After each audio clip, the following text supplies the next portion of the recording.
Hey guys, what's up? Answering the question about chest and triceps from Rodrigo Martinez. He says, I do chest and triceps twice a week.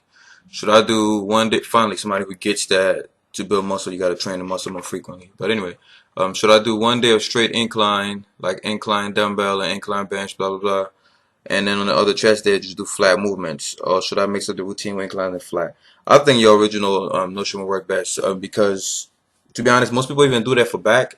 Like for back days, before when I used to do splits, and I still do splits occasionally depending on my schedule. But if I go back to doing splits, I'm doing the same thing. One day I'll focus on rowing movements, or it's mostly thickness, because I do a lot of volume, and you can't really do all the rowing and all the pulling movements all on the same day. Especially now that I'm doing full body workouts, there's no way I could do that. So what I like to do is, uh, if like I said back when I was doing splits, I would do one day of rowing to work on like the thickness and the trap stuff like that, and then one day of pulling movements where I could do pullovers, wide grip pull-ups, V-bar pull downs, and machines, things like that, cable pullover, stuff like that. So you could apply the same thing to chest. I mean, I've done it with different body parts too. I've done it with biceps, where at one point when I train biceps, I would do one day of just all the curling variations, and then the other bicep day I would do just hammer curls, seated hammer curls, standing hammer curls, stuff like that, cable hammer curls. So you could do the same thing with chest. It's best to split it up and do one day of incline, one day of flat.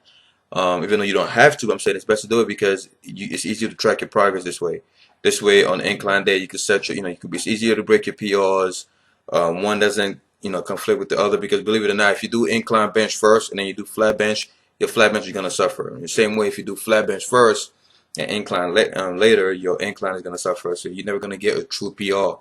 But when you splitting it up as like incline and flat days, it's easier to keep track of your strength, and we all know progressive overload is needed for constant growth. So I would say, yeah, split it up into 2 different days, and especially if chest is a lagging body part, and you don't want to leave any stone unturned, so you don't want to use anything that's gonna confuse you. But anyway, hope that helps.